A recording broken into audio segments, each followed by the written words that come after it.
జనవరి 22 రామ జన్మభూమిలో ఒక ప్రతిష్టాత్మకమైనటువంటి కార్యక్రమం జరగబోతోంది. చరిత్రలో నిలిచిపోయే రోజుగా జనవరి 22 ఉండబోతోంది. అందులో భాగంగానే రామ జన్మభూమి అంగరంగ వైభవంగా ముస్తాబైంది.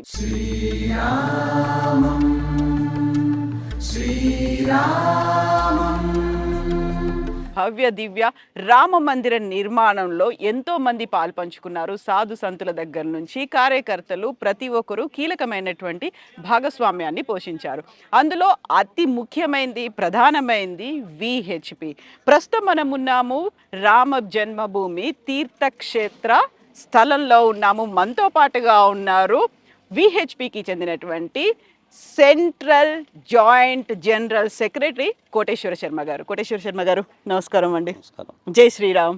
జై శ్రీరామ్. సో కొన్నేళ్ల తరబడి చేసినటువంటి పోరాటం, ఎన్నో ఏళ్ల కళ, ఆల్మోస్ట్ ఒక దశాబ్దాలుగా ఎదురు చూస్తున్నారు.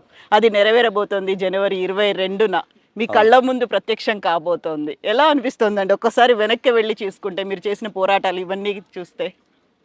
ఇది పోరాటం కంటే ఇది 500 సంవత్సరాల యొక్క మహాయజ్ఞంగా నేను భావిస్తున్నాను. ఈ మహాయజ్ఞానికి ఈ దేవాలయం యొక్క విగ్రహ ప్రతిష్ఠ అనేటువంటిది మహాపూర్ణావతిగా నేను భావిస్తున్నాను. కాబట్టి ఈ రకంగా 500 సంవత్సరాల పాటు మందిరం కోసం అని చెప్పని పోరాడి ప్రాణాలు అర్పించి కృషి చేసినటువంటి మహనీయులు అందరి యొక్క వారి యొక్క తప ఫలితంగా, వారి యొక్క బలిదానాల ఫలితంగా ఈ రోజున మన జీవితాల్లో మన యొక్క సౌభాగ్యంగా ఈ దృశ్యాన్ని, ఈ కార్యక్రమాన్ని నిర్వహించటము, ఈ సంఘటనలో పాల్గొనడం అనేటువంటిది ఒక అనిర్వచనీయమైనటువంటి చిరస్మరణీయమైనటువంటి ఆనందాన్ని కలిగించేటువంటి క్షణంగా భావిస్తున్నాం. 30 ఏళ్ల క్రితం రామ జన్మభూమి కోసం ఇక్కడ కార్యకర్తలు, కరసేవకులు అందరూ తరలి వచ్చారు. ఇప్పుడు అది 1992లో జరిగితే 2024లో మీరు అనుకున్నటువంటి, అందరూ ఎదురు చూస్తున్నటువంటి అందరి కళ సాకారం కాబోతోంది. ఈ దాదాపు 30-34 సంవత్సరాల యొక్క నిరంతరమైనటువంటి పోరాటం ఇది ప్రత్యక్షమైనటువంటి యుద్ధం లాంటిది కాదు. అంతకుముందు వరకు జరిగినవన్నీ ప్రత్యక్షమైనటువంటి యుద్ధాలు. ఆక్రమణ, మందిరాన్ని పడగొట్టడం కోసం చెప్పని ఆక్రమణ చేయడము, తిరిగి దాన్ని స్వాధీనం చేసుకోవడం కోసం చెప్పని రాజులు, అయోధ్యకు సంబంధించినటువంటి సాధువులు, ఉత్తరప్రదేశ్కి సంబంధించినటువంటి ప్రజలు, ఇక్కడ పరిపాలనలో ఉండేటువంటి రాజులు, వీళ్ళందరూ కూడా వారి యుద్ధం చేసి దీన్ని స్వాధీనం చేసుకోవడం కోసం ప్రయత్నం చేశారు. చట్టబద్ధమైనటువంటి పద్ధతిలో, రాజ్యాంగబద్ధమైనటువంటి పద్ధతిలో, ప్రజాస్వామికమైనటువంటి పద్ధతిలో పోరాటాన్ని సాగించాము 1984 సంవత్సరం నుంచి.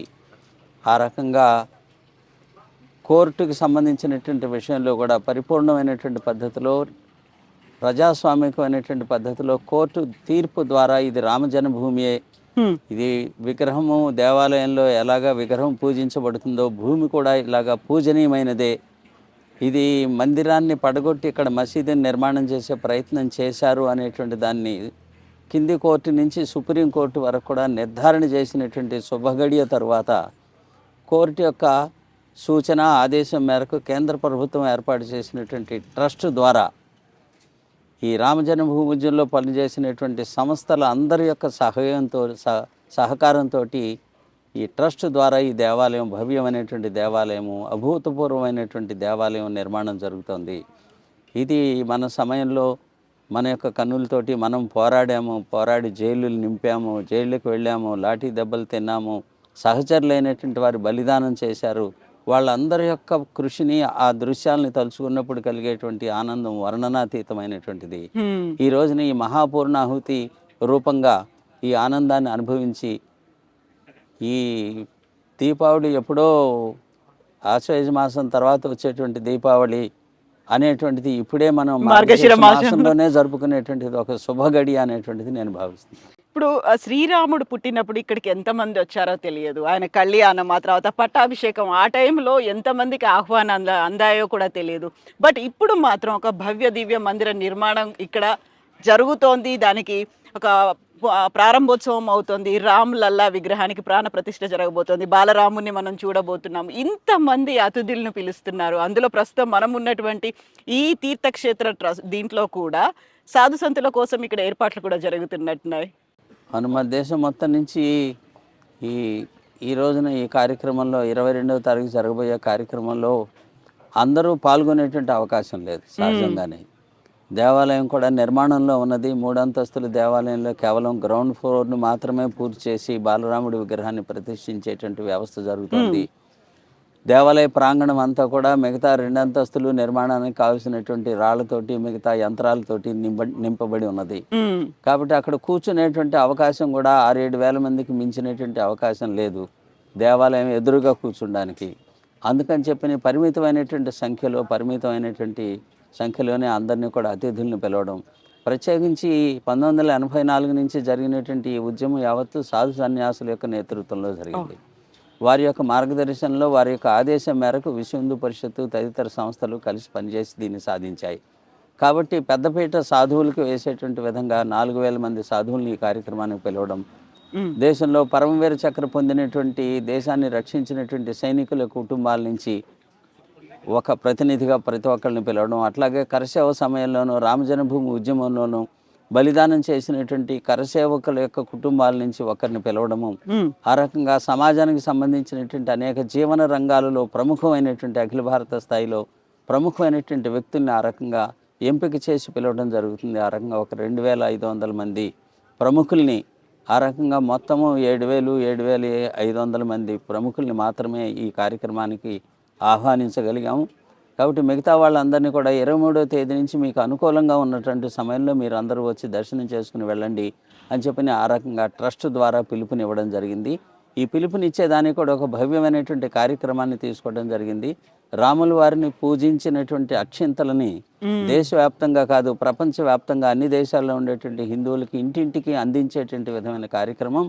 ఈ అక్షింతలతో పాటుగా దేవాలయం యొక్క ఒక చిత్రపటము, దానితో పాటుగా 22వ తేదీ ఇక్కడ ప్రతిష్ఠ జరిగేటువంటి సమయంలో మన అందరం కూడా ఈ ప్రతిష్ఠ కార్యక్రమాన్ని చూడడం కోసం చెప్పిన ఒక చోటే ఏకతీర్థమై కలిసి కూర్చుని టీవీ ముందు ఎల్ఈడి స్క్రీన్ ముందు కూర్చుని ప్రత్యక్ష ప్రసారాన్ని చూసేటువంటి దానికి ముందు దేవాలయంలో మన అందరం కూడా కలిసి ఆ దేవుణ్ణి పూజించి దేవతలందరి యొక్క ప్రసన్నత కోసం అని చెప్పిన పూజలు, ప్రార్థనలు, భజనలు, కీర్తనలు నిర్వహించుకుని ఈ ప్రత్యక్ష ప్రసారాన్ని చూడాలి. ఆ రోజు సాయంత్రం దీపావళిని జరుపుకోవాలి. ఇల్లు ఊరూరు మొత్తం కూడా మరొక దీపావళి మనం ఈరోజు జరుపుకోవాలి 22వ తేదీ అనే పద్ధతిలో తీర్థక్షేత్రం ఇచ్చినటువంటి పిలుపు మేరకి ఈ మొన్న 1వ తేదీ నుంచి 15వ తేదీ వరకు ఇంటింటికి అక్షింతలు, ఈ చిత్రపటము, 22వ తేదీ జరపవలసినటువంటి కార్యక్రమాన్ని గురించి అందరికీ వివరించే విధంగా ఇంటింటికి వెళ్ళే కార్యక్రమం కూడా జరుగుతోంది. ఆ సమయంలో మీరు అందరూ కూడా సకుటుంబంగా మీకు అనుకూలమైనటువంటి సమయంలో మీరు వచ్చి రాముల వారిని దర్శనం చేసుకుని వెళ్ళండి అనేటువంటి పిలుపుని కూడా అందరికీ అందజేయడం జరుగుతుంది. విశ్వ హిందూ పరిషత్ భావనే విశ్వం అనే భావన. అయితే ఇక్కడ మనం రామ జన్మభూమికి సంబంధించి అందులోనూ మందిర నిర్మాణంలో పాలు పంచుకున్న తెలుగు వాళ్ళ గురించి మాట్లాడుకోవాలనుకుంటే మీరు ఒక తెలుగువారుగా ఇక్కడ ఉన్నారు. విశ్వ హిందూ పరిషత్ తరఫున ఒక కీలకమైనటువంటి రెస్పాన్సిబిలిటీ తీసుకున్నారు. అట్లాగే మందిరానికి సంబంధించి ప్రారంభ కార్యక్రమంలో కూడా, ప్రాణప్రతిష్ఠ కార్యక్రమంలో కూడా తెలుగు కనెక్షన్ అనేది చాలా ఎక్కువ కనిపిస్తుంది కదా. ప్రత్యేకంగా అట్లాగా తెలుగు వాళ్ళు అనేది కాకుండా ఈ దేవాలయం యొక్క నిర్మాణము, ఈ కార్యక్రమం విజయవంతం చేయడం అనేటువంటి దాంట్లో యావత్ భారతదేశానికి సంబంధించినటువంటి అన్ని ప్రాంతాల యొక్క ప్రజల యొక్క ప్రత్యక్షమైనటువంటి పరోక్షమైనటువంటి సహాయ సహకారములు, ఇన్వాల్వ్మెంట్ అనేటువంటిది తప్పనిసరిగా ఉన్నది. కాబట్టి ఆ రకంగా ప్రత్యేకంగా కేవలం తెలుగు వాళ్ళది ప్రధానమైనటువంటిది అట్లేం లేదు. ప్రతి ఒక్క ప్రాంతానికి సంబంధించిన వాళ్ళు వాళ్ళ యొక్క పాత్రను పోషించారు. ఈ రోజునే నిన్ననే నేపాల్లోని జనక్పూర్ నుంచి రాముల వారి అత్తవారి ఊరు అది. అత్తవారి ఊరుగా మా బాధ్యత, మా ఊరి యొక్క అల్లుడు, అందుకని చెప్పి ఆయనకి సారీని తీసుకుని వచ్చారు. అవును, సుమారుగా ఒక 150-200 కిలోల డ్రై ఫ్రూట్స్, అమ్మవారికి చీరలు, అయ్యవారికి పట్టుబట్టలు, దానితో పాటుగా పూజకు కావలసినటువంటి వెండి సామాన్లు, బంగారపు ఆభరణాలు, ఇవన్నీ కూడా వాళ్ళ రూపంలో తీసుకొచ్చారు. ఆ రకంగా సమర్పించారు. ఆ రకంగా నేపాల్ దగ్గర నుంచి కన్యాకుమారి వరకు దేవాలయానికి సంబంధించినటువంటి తలుపులు చెక్కేటువంటి శిల్పులు కన్యాకుమారి నుంచి వచ్చి చెక్కుతారు. ఈ శిల్పాలు చెక్కేటువంటి రాతి శిల్పాలు చెక్కేటువంటి వాళ్ళు రాజస్థాన్, ఒడిస్సా నుంచి, బెంగాల్ నుంచి వచ్చి పనిచేస్తున్నారు. ఎట్లాగే ఇక్కడ కావలసినటువంటి ప్రతిష్ట రోజున వచ్చేటువంటి అతిథులందరికీ తేనీరు ఇవ్వడం కోసం చెప్పి అస్సాం నుంచి వాళ్ళు తేయాకును పంపించారు, టీ పొడిని పంపించారు అస్సాం ప్రజలు. మేఘాలయ నుంచి అల్లం వచ్చింది, టన్నుల రూపంలో వచ్చింది. ఈ రకంగా ప్రతి ఒక్క ప్రాంతం నుంచి ఈ రోజునే ఒక స్వామీజీ గుజరాత్ నుంచి ఫోన్ చేసి నేను ఒక 108 వీల్ చైర్స్ దేవాలయానికి పంపిస్తున్నాను. ఓకే. ఇట్లాగా దేశం మొత్తంలో ఉండేటువంటి ప్రతి ఒక్క ప్రాంతానికి సంబంధించినటువంటి వాళ్ళు ఉత్సాహంతో ఈ కార్యక్రమంలో తమ యొక్క భాగస్వామ్యం కోసం తాము చేయగలిగిందే తాము చేస్తూ ఉన్నారు. ఆ రకంగా జోధ్పూర్ నుంచి ఒక ఆశ్రమానికి సంబంధించినటువంటి గోశాల నుంచి వాళ్ళు దాదాపుగా 20 టన్నుల యొక్క స్వచ్ఛమైనటువంటి ఆవు నెయ్యి తీసుకుని వచ్చారు ఎడ్ల బండి మీద. 5 బండ్లు కట్టుకుని బండ్లతోటి ఇక్కడికి తీసుకొచ్చి రాముల వారికి సమర్పించి వెళ్ళారు. ఈ రకంగా అనేక మంది ప్రతి ఒక్క ప్రాంతం నుంచి వాళ్ళు పంపించగలిగింది. ఛత్తీస్గఢ్ కౌశల్యాదేవి వారి యొక్క జన్మస్థలం ఛత్తీస్గఢ్, అమ్మమ్మ వారి తరఫు నుంచి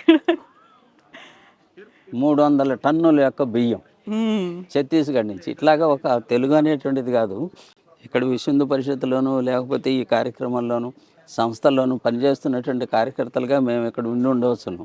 కానీ దేశానికి సంబంధించినటువంటి అన్ని ప్రాంతాల కార్యకర్తలు ఇక్కడ ప్రముఖమైనటువంటి స్థాయిలోనే పనిచేస్తున్నారు.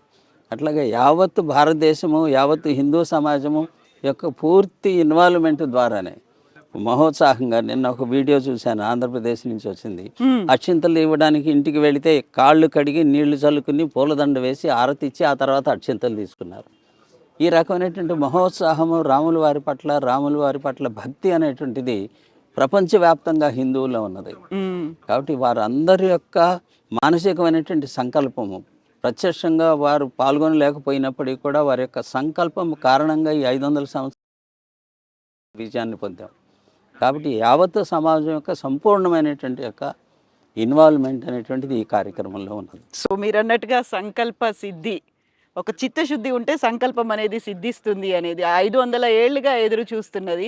ఇప్పుడు రామ్ లల్లా ప్రాణ ప్రతిష్ఠ జరగబోతోంది జనవరి 22న. దీంతో పాటుగా మిగతా అన్ని దేవాలయాలకు సంబంధించి మళ్ళీ వాటిని పునరుద్ధరించడం, లేకుంటే సరికొత్తగా మందిరాలు కట్టడం, ఇవన్నిటికీ ఇంకా ఎంత టైం పడుతుందండి? భారతదేశం హిందూ సమాజానికి సంబంధించినటువంటి ఒక ప్రత్యేకత ఇది. ప్రపంచంలో భారతదేశం లాంటి హిందూ సమాజం లాంటి సమాజం మరొక సమాజం లేదు. గ్రేట్ రోమన్ ఎంపైర్, ఆ తర్వాత గ్రీక్ ఎంపైర్, పర్షియన్ ఎంపైర్, ఇవన్నీ కూడా ఒకే ఒక ఆక్రమణలో కొద్ది సంవత్సరాల పోరాటంలో అంతరించిపోయినాయి. కానీ 700-800 సంవత్సరాల పాటు నిరంతర పోరాటాన్ని సాగిస్తూ తమ యొక్క అస్తిత్వాన్ని నిలబెట్టుకున్నటువంటి ఏకైక జాతి ప్రపంచంలో భారత జాతి. కాబట్టి 500 సంవత్సరాలు నిరంతరమైనటువంటి పోరాటం ద్వారా కేవలం స్వతంత్రం మాత్రమే కాదు, రామజన్మభూమిని కూడా సంపాదించుకోగలిగినటువంటి జాతి ఇది. కాబట్టి ఈ ప్రత్యేకతలు ఉన్నటువంటి కారణం చేత ఈ దేశం యొక్క ప్రత్యేకత లేదే, ఇది ఒక విచిత్రమైనటువంటి దేశం. పోరాటాన్ని ఎప్పుడూ వదిలిపెట్టదు విజయాన్ని సాధించేంత వరకు. ఈ రకమైనటువంటిది ఈ గడ్డ, ఇక్కడ ఉండేటువంటి వాయువు, ఇక్కడ జలంలో ఉన్నటువంటిది ఒక ప్రత్యేకత.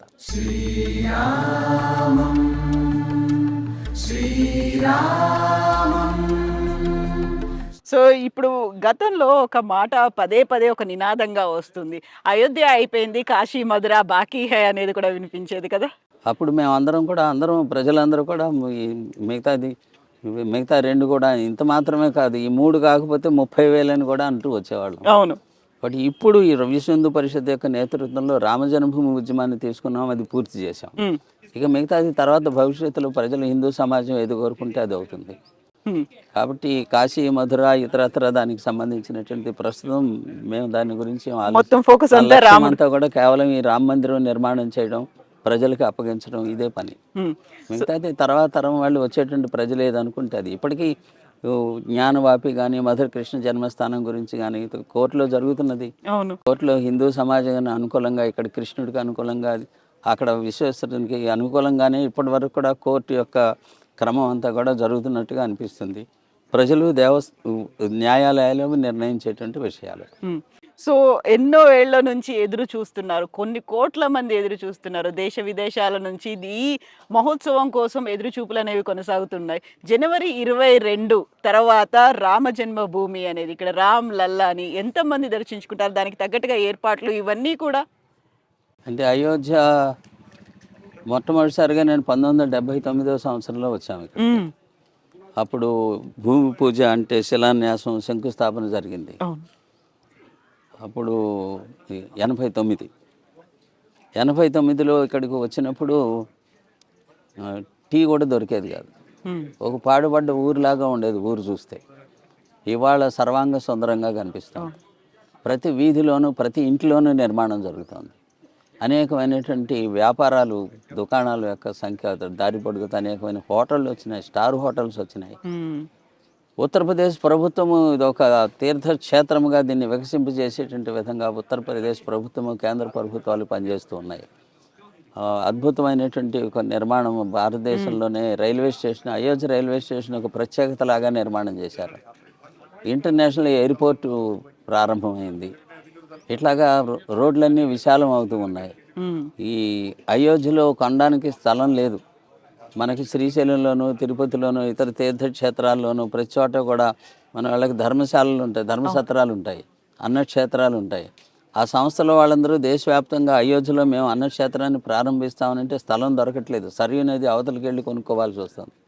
ఈ రకంగా ఈ రామజన్మభూమి ఉద్యమం కారణంగా ఈ మొత్తం ఒక కాయకల్ప చికిత్స జరిగినటువంటి విధంగా అయోధ్య పరిపూర్ణమైనటువంటి పరివర్తన దిశగా నడుస్తుంది.